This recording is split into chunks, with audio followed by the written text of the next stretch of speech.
इससे सरकार को फायदा होता है, देश को फायदा होता है, सरकार भी अपनी पॉलिसीज और प्रोग्राम में सुधार करने के लिए उसे मदद मिलती है। मैं सामान्य बहस पर आपको काफी मौका मिलेगा, दो चीजों में, एक बजट बहस के दौरान, दूसरा ऑनरेबल गवर्नर के एड्रेस पर वोट ऑफ थैंक्स के दौरान। इसके लिए आप लगातार तैयारी करके आए तो काफी चीजें आपको इससे पता चलेगी। मैं आपको राज्य के संदर्भ में बताना चाहूंगा, पिछले साल एक जाने माने अर्थशास्त्री, दुनिया के सम्मानित अर्थशास्त्रियों में से हैं, भारतीय हैं, कार्तिक मुरलीधरन की एक बड़ी इंसाइटफुल, बहुत ही सुंदर किताब आई है, एक्सीलरेटिंग इंडियाज डेवलपमेंट। खासतौर से राज्यों के संदर्भ में, कैसे राज्य अपने सीमित साधनों के बावजूद भी तेजी से अपना विकास कर सकते हैं। जरूर उन्हें आप पढ़िए। भारत में राज्य अपने सिटीजन्स के वेलफेयर के प्रयासों में सीमित संसाधनों के साथ कैसे इफिशिएंट उसका उपयोग करें और आगे जाएं, इसमें उल्लेख है। इसी प्रकार केंद्र सरकार के भूतपूर्व चीफ इकोनॉमिक एडवाइजर डॉक्टर के सुब्रमण्यम की पुस्तक इंडिया एट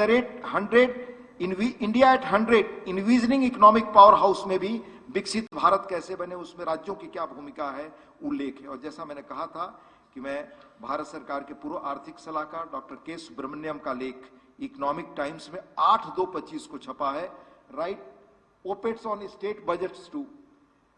अंततः देश की नियति बदलने के सूत्र और सबसे मजबूत चीजें आपके हाथ में है। वो कहते हैं, ये मैं नहीं कह रहा, भारत सरकार के पहले आर्थिक सलाहकार रहे, दुनिया के जाने माने इकोनॉमिस्टों में से के कृष्णमूर्ति वी सुब्रमण्यम कह रहे हैं वो एक जगह कि 5 क्रिटिकल चीजें हैं मैन्युफैक्चरिंग को देश में बढ़ाने के लिए, land, labour, capital, power, transport and scale. इसमें से कैपिटल छोड़कर बाकी 5, लैंड, लेबर, पावर, ट्रांसपोर्ट और स्केल, ये सब राज्यों के हाथ में है। इनकी नीतियां बनाना आपके हाथ में है। ये श्रेष्ठ नीतियां बनाएंगे तो कैपिटल अपने आप आएगा। इन्होंने कहा है कि अब समय आ गया है कि राज्यों के बजट पर बहस हो, राज्यों के बजट पर निगाह लोगों की जाए, मीडिया की जाए, एक एक व्यक्ति की जाए कि किस रूप में राज्य के बजट काम कर रहे हैं। उन्होंने ये भी लिखा है कि ये सवाल पूछे जाएं, how many new jobs were created in the state over the last year, how many ranks did the state improve in the Niti Aayog ease of doing business ranking when compared to last year, what reforms are being proposed to create more jobs in the state, what is the percentage of improvement in average travel times as measured by Google over the last year, what steps in the state proposing in the budget to further reduce average travel time। यानी राज्य के अंदर यात्रा में पहले कितना समय लगता था, आज कितना लग रहा है। मैं एक आपको और चौंकाने वाली चीज बताता हूं, हमें ध्यान रखना चाहिए, ये डाटा है आपका ministry of statistical programme implementation का 2020-21 का। पूरे देश के टोटल जीडीपी का सिर्फ 13 जिले हैं, उनका आधा हिस्सा है उसमें। देश के पूरे टोटल जीडीपी में 13 जिलों का हिस्सा आधा 50% है। ये 20-21 का source ministry of statistics and programme implementation का डाटा है। उसमें किसका है? मुंबई, दिल्ली, कलकत्ता, बेंगलोर, पुणे, हैदराबाद, अहमदाबाद, चेन्नई, सूरत, थाने, जयपुर, नागपुर, नासिक।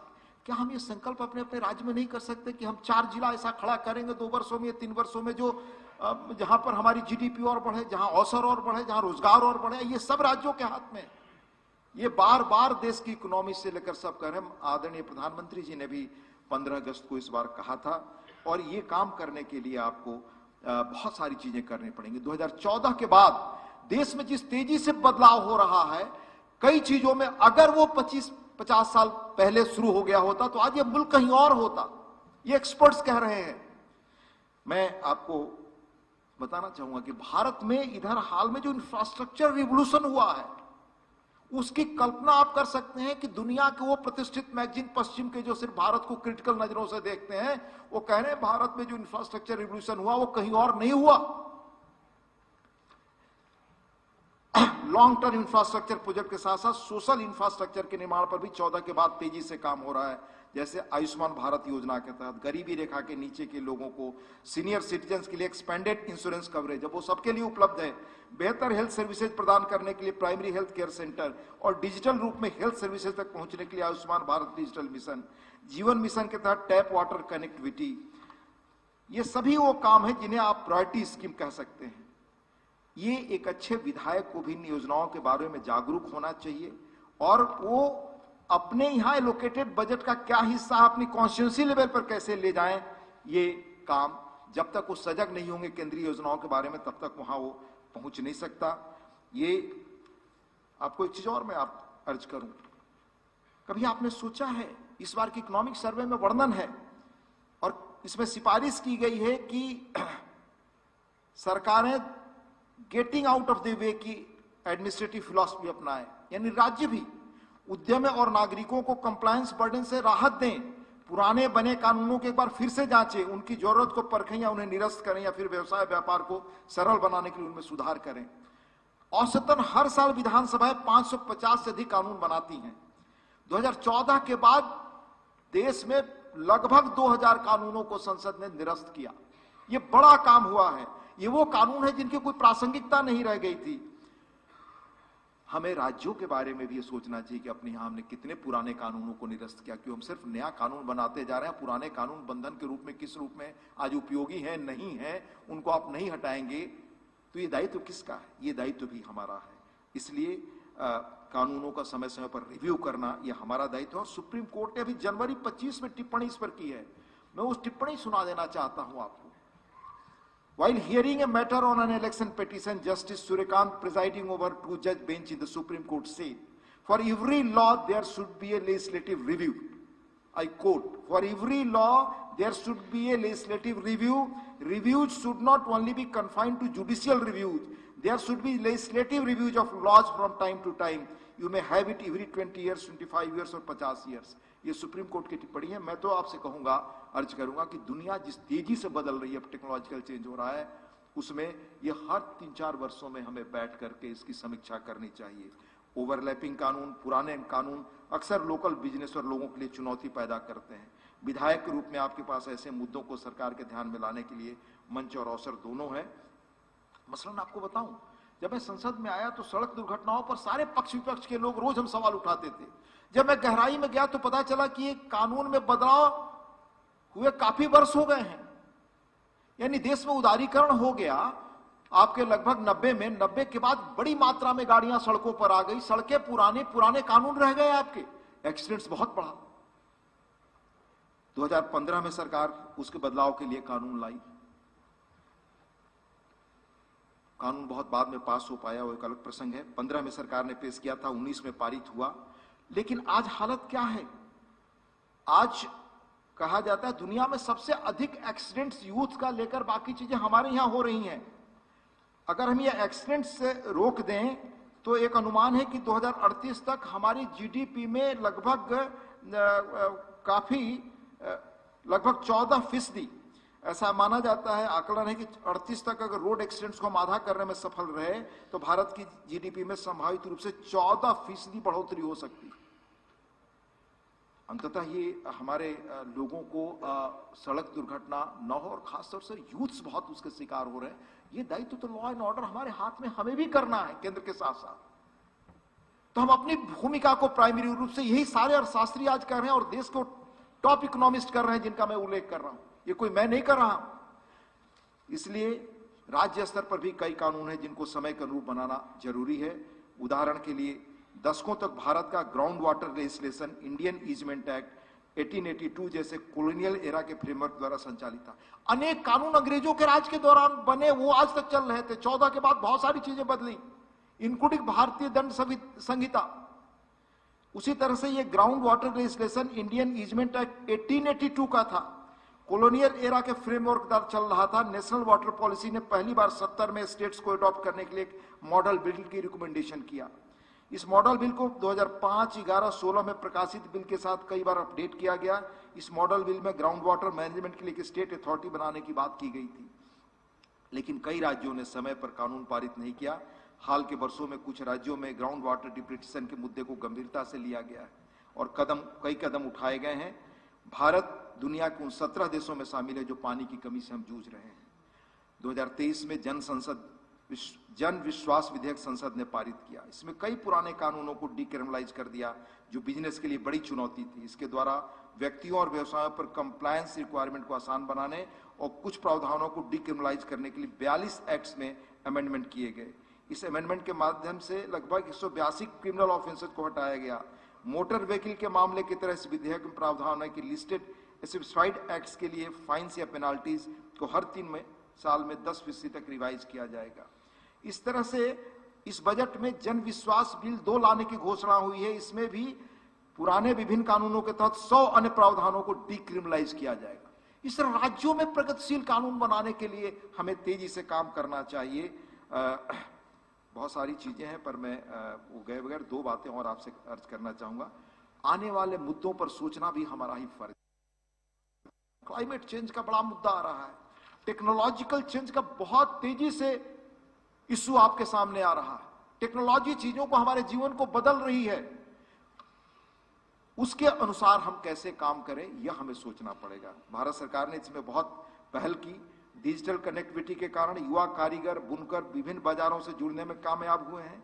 भारत के भीतर राज्य अपने उत्पाद ऑनलाइन बेचते हैं। इस तरह के विकास धीरे धीरे लेकिन लगातार हमारे जीवन की गुणवत्ता में सुधार कर रहे हैं।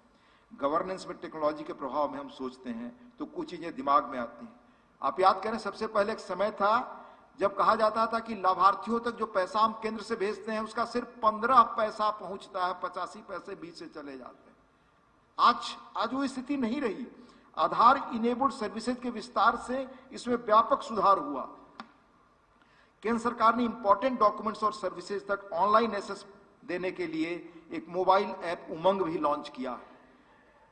इलेक्टेड रिप्रेजेंटेटिव्स यानी हम विधायक या जो भी जनप्रतिनिधित्व का दायित्व जिन पर है, यह सुनिश्चित कर सकते हैं कि इसे विकास का लाभ हर आदमी तक पहुंचे। राज्य विधानसभा और संसद के कामकाज के तरीके में हाल के वर्षों में बहुत बदलाव आया है। आपने देखा, आपको भी कंप्यूटर और बाकी चीजें कैसे फ्रेंडली होना पड़ेगा। हमारे यहाँ पेपरलेस संसद में कम से कम काम हो रहा है।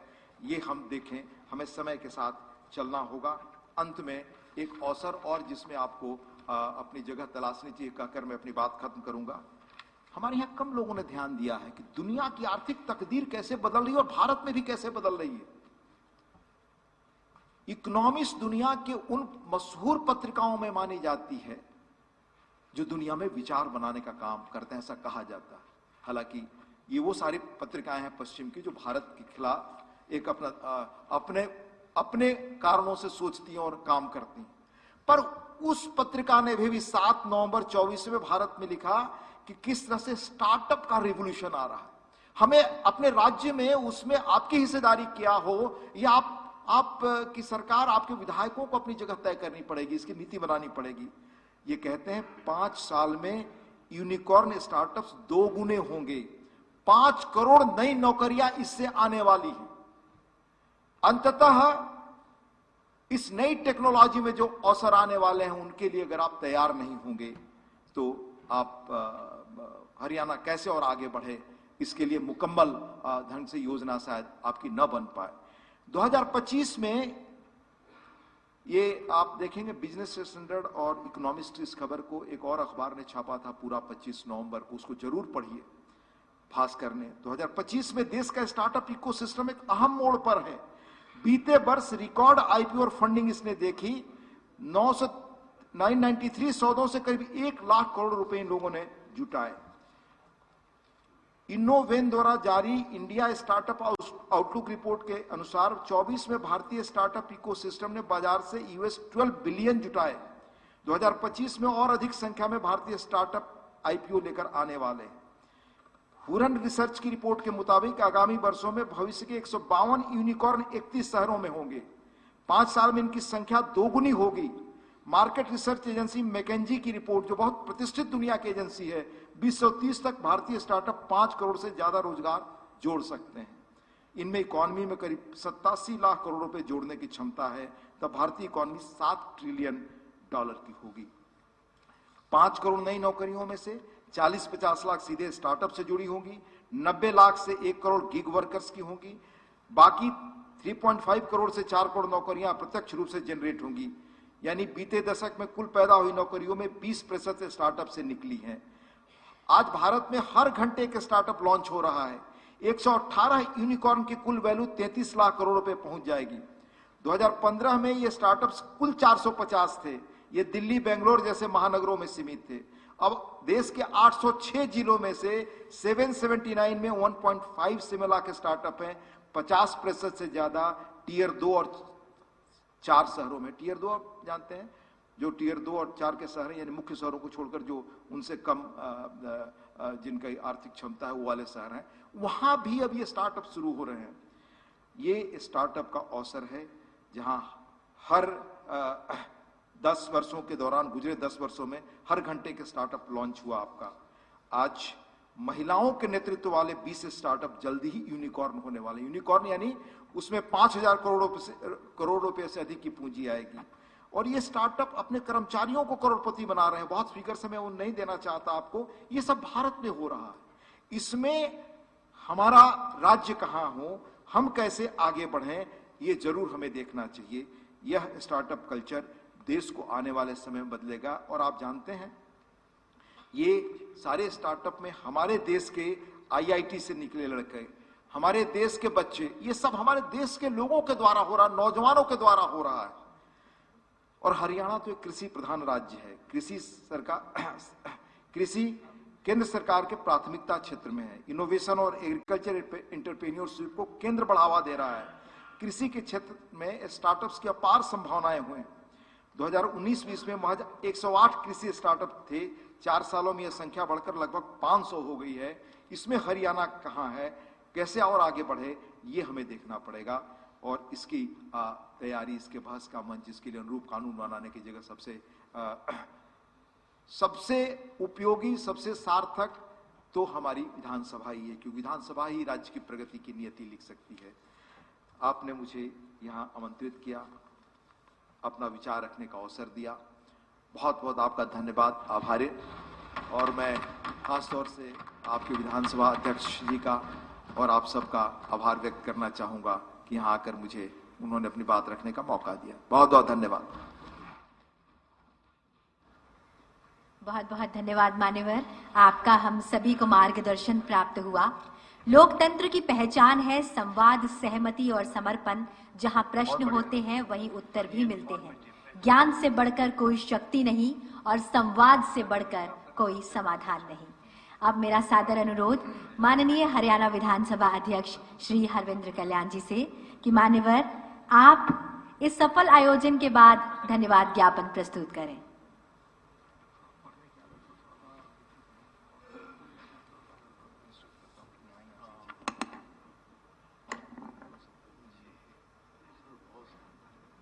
हरियाणा की 15वीं विधानसभा के माननीय सदस्यगणों के लिए आयोजित किया गया ये प्रबोधन कार्यक्रम, इसके समापन सत्र में मंचासीन बहुत ही आदरणीय राज्यसभा के डिप्टी चेयरमैन आदरणीय हरिवंश जी, हिमाचल प्रदेश विधानसभा के माननीय अध्यक्ष कुलदीप सिंह पठानिया जी,